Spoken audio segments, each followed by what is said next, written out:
Okay, take that and that. Haha, high score. Oh, hey, I didn't do anything. Welcome back to Graceful Gateways. Sorry, it's gotten dull here. No one's doing vacations too much anymore. Everyone's doing the staycation stuff. And it's kind of, I don't know. I suppose you aren't here to book a trip this week either, huh? I don't blame you. That's okay. I mean, now might not be the greatest time to travel. I just heard about some crazy news recently. Apparently yesterday evening, a non-stop cross-country flight had a bit of an emergency. Somehow the meals that were being served on board had been mishandled. Everyone who ate the fish became violently ill, even the crew. Thankfully, a former pilot on board didn't eat, and he was able to safely land the plane. Some people were calling it a miracle. Either way, it was good that no one got hurt. But you know, this story reminds me of another time many people ate fish. The story I'm thinking of doesn't involve any mishandled fish or foodborne illness, but it does include a real miracle done by Jesus. And we're going to hear about that from one of our teachers. But let me talk about your big picture question of the day as well. And that is, why did Jesus perform miracles? Jesus performed miracles to glorify God, to show he is the Son of God, and to care for people. And a miracle is something amazing done with God's power that would normally be impossible. And Jesus' miracles showed love by healing and saving people. His miracles glorified God by proving his powers and goodness. They also show that Jesus is the Son of God because no one else could have done what he did. And we're going to hear about that miracle when he was feeding a crowd of people over in Israel once again. Right over here, next to Saudi Arabia and Egypt. No. And also, we got to do our Bible verse. And do you guys remember what our Bible verse was? No peeking. Where is it? Psalms, Cecil does 40. You're right. Wow, wait, hold on. So yeah, Psalms 40 is what we're going to learn our verse, Psalms 45. And it says, "Many, Lord, my God, are the wonders you have done, the things you planned for us. None can compare with you. Were I to speak and tell of your deeds, they would be too many to declare." And so, with that being said, keep that in mind as we read about our Bible story about how Jesus fed a crowd. Hi, everybody. Our Bible story today is the story called Jesus Fed a Crowd. And an interesting thing about this story is it is found in all 4 of the Gospels, which of course are the books that tell us about Jesus' life. So all 4 writers wrote about this, so it must be important, and we have important things to learn. So let me start with our story. Jesus' disciples needed a vacation. They had been working so hard healing people and teaching people that they didn't even have time to stop and eat. So Jesus and his disciples got into a boat to cross the Sea of Galilee. But people followed them. People actually ran along the shoreline and met them on the other side. I don't know about you, but I might feel a little frustrated if people bothered me and wanted me to do work on my vacation. But was Jesus frustrated? Well, let's see what he said in Matthew 14:14. When Jesus landed and saw a large crowd, he had compassion on them and he healed all the sick people. So Jesus was not frustrated. He saw the people and he cared about them. Jesus didn't tell the people to go away. He taught them about God and he healed people. After a while, Jesus' disciples told Jesus to tell the people to go away and find something to eat. No food was available where they were, but the people could go to the farms and villages nearby so that they could buy something to eat. So did Jesus tell the people to go away and come back after dinner? All right, let's look at another verse and see what Jesus did. Matthew 14:16 tells us, Jesus replied, "They do not need to go away. You give them something to eat." But there were 5,000 men to feed, and that meant that didn't even count the women and children who were also there, the whole families. How would the disciples feed that many people? And that much food would cost a fortune. So in the Gospel of John, we hear directly from the disciple Andrew, Simon Peter's brother, who spoke up and said, 8 months of wages would not buy enough bread for each person to have a bite. And another disciple said, here's a boy with 5 small barley loaves and 2 small fish, but how far will they go among so many people? So the only food that they found was a boy's picnic lunch, basically. And I brought my picnic lunch basket. This is a cooler, not a basket. I'm sure he didn't have a cooler back then. And I have my ice packs inside. So if we go to the beach or the park or something, this is how we take our lunch, probably pretty similar to what you do. But the boy only had a basket and the fish were in it, so it might not have even smelled too good. And the other thing I was thinking about was it said 5 loaves of bread. Well, here's a loaf that I bought yesterday at the Giant, and it has 20 slices in it, so it could feed 10 people with a sandwich. But 5 of those would not fit in here. So the boy's loaves were small. He had 5 of them, and he had 2 fish that probably were smelling. So I think it's kind of fun to think about what it was really like at that time. So let's see what happens next. What Jesus did next was amazing. He miraculously fed the crowd with 5 loaves and 2 fish. He broke it into pieces, and the disciples gave the food to the people. Everyone ate until they were full. There were even leftovers, and the disciples collected 12 baskets of leftovers full of pieces of bread and fish. So that was a very famous miracle that Jesus performed. And I like this story because it reminds me that God always takes care of us. So we know that God can and will provide for our needs. And receiving food when you're hungry is great, but remember, everyone has a need that is even bigger than physical hunger. We all sin, and our sin separates us from God. Jesus gives us what we need the most, a right relationship with God. He took the punishment for our sin when he died on the cross. By feeding the 5,000 people, Jesus provided for their physical needs. And the next day, Jesus called himself the bread of life.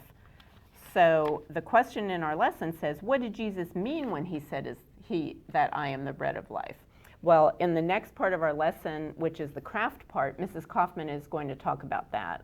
So think about it for a minute while you wait to hear from her. And the final question I have for us to think about is, how has Jesus recently provided for some of your needs, physically or spiritually?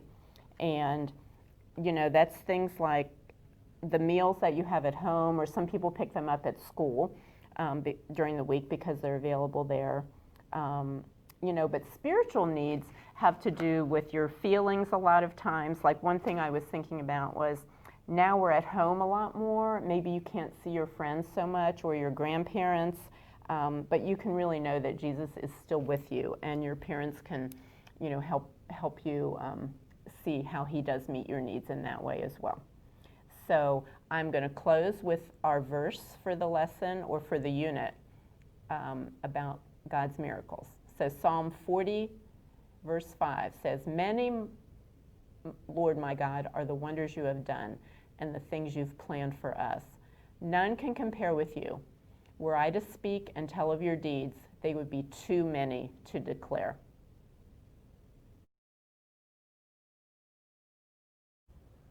Wow, that was awesome. Well done. I like that story. It's really good. It makes me really think about what God has done for us. But for now, let's get our craft packs and work on our new craft, and then we'll see what God has in store for us later on in the week. Okay, welcome again to Mr. Allen and Miss Donna's crafts and going over your Bible study. And I'm still going back to my great bag here, what's full with crafts here.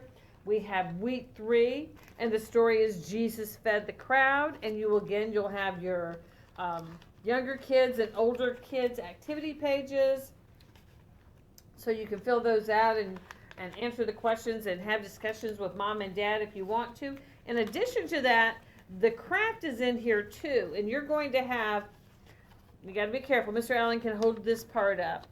You'll have a picture in here, and you actually have 3 separate crafts that are 3 different Bible stories. And I just want, and you have one where Jesus feeding the thousands. You have here Peter walking on the water, and this is another one of the miracles with the water to wine. So when you pull out your sticky sheets, don't go willy-nilly, because they're going to have sticky sheets and then the sheet that you're going to stick those stickers onto to do your craft with. So I think you can figure it out even if you do mess it up, but that'll help you out just a little bit. So Mr. Allen, you want to kick us off with our craft, because we've done the Jesus feeding the crowd. And That's what we're doing now. And you can do the craft. They've heard the story. Right. They've heard the story, and they've done the lesson point, and they've done the Bible verse, and so you can do the craft with them, and I'll do some questions with them too. Okay. So out of your bag, you're going to want to pull out the scene on the hill, green grass, blue sky, the crowd of 5,000. Yeah, the shadows looking like of the people who were there and that Jesus fed. Right. And what's missing from the scene are the stickers that go along with it. So the set of stickers that you want to be using are the ones with Jesus. You've got the baskets of Fish? and bread. Right. And you've got the guy who started it with the little basket. boy who brought it And you got some to of the hear disciples. about Jesus. Yeah. Right. So what you're going to be doing then is you're going to be trying to kind of close to the picture that Miss Donna just showed. You don't have to be exact, but it's kind of gets all the right people in the right places. Okay. So what I'm going to do is I'm going to start building my picture as Donna Ask the question? asks the questions. Okay.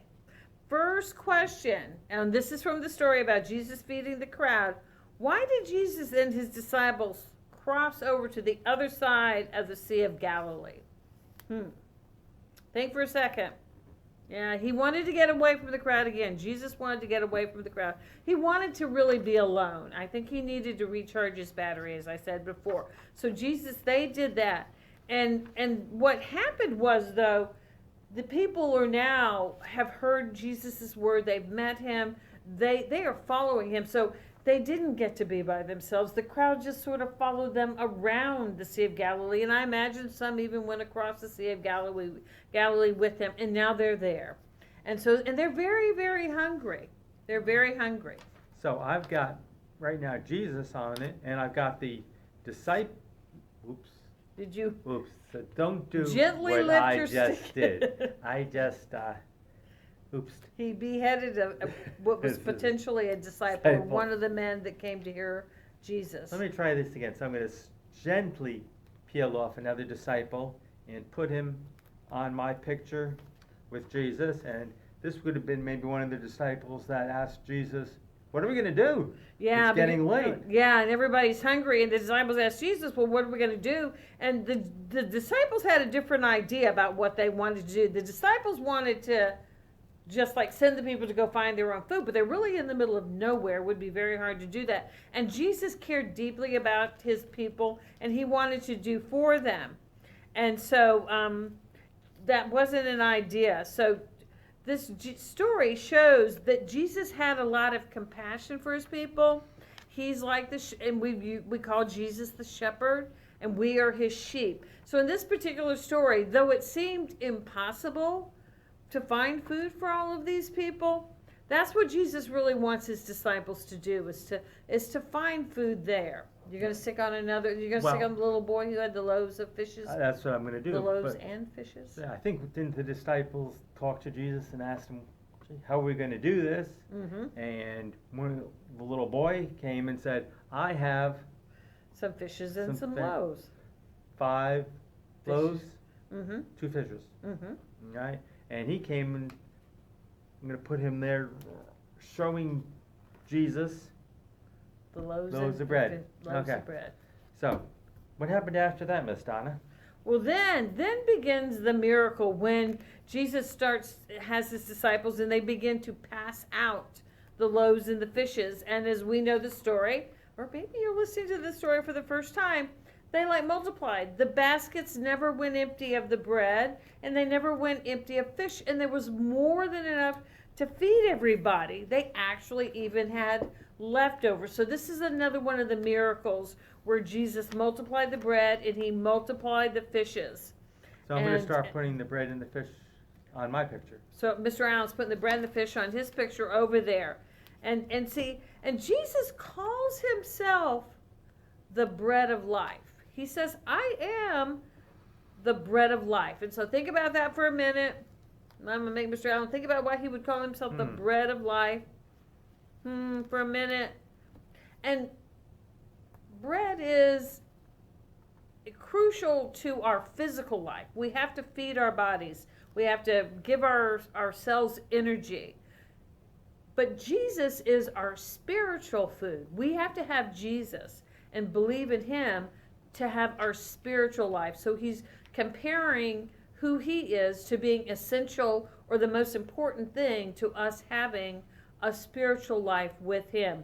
So that's why he calls himself the bread. And if you think back into the Old Testament, there was another miracle with bread that happened in the Old Testament when the Israelites had left Egypt and they're hungry and they cry out and the manna, the bread, fell from heaven.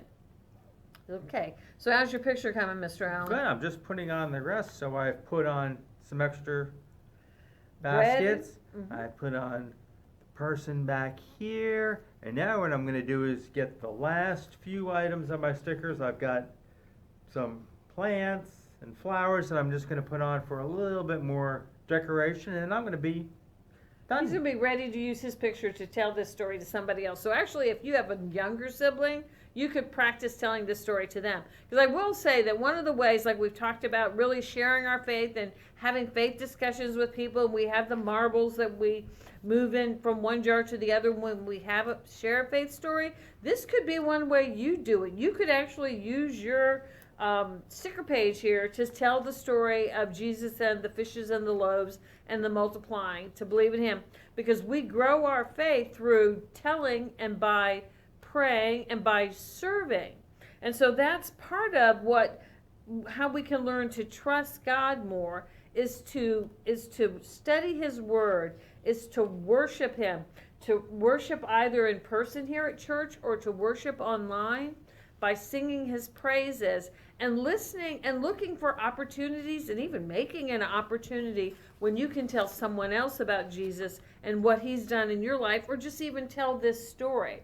So I think I would challenge you all this week to maybe even use your sticker page here to tell the story to someone who may not have heard it. And if, like I said, if you do like Zoom with friends from school, this could be something that you talk with them about. So it's another way to grow your faith, as in the story of Jesus miraculously feeding this huge crowd of people with the 2 fish and the 5 loaves of bread. Okay, so now let me see if Miss Donna can locate her prayer here. Thank you. Now if you'll join me in bowing your heads and being reverent. Father, thank you that Jesus is in control of all things. Help us trust him, even when we know what his plans will be. Give us courage to obey at all times. Give us wisdom to see how we can be a part of his plans for the world. We know that you are good and will meet all of our needs. Amen. Oh, forgot to say goodbye, Mr. Allen. We're getting a little... See you later, alligator. Bye, guys.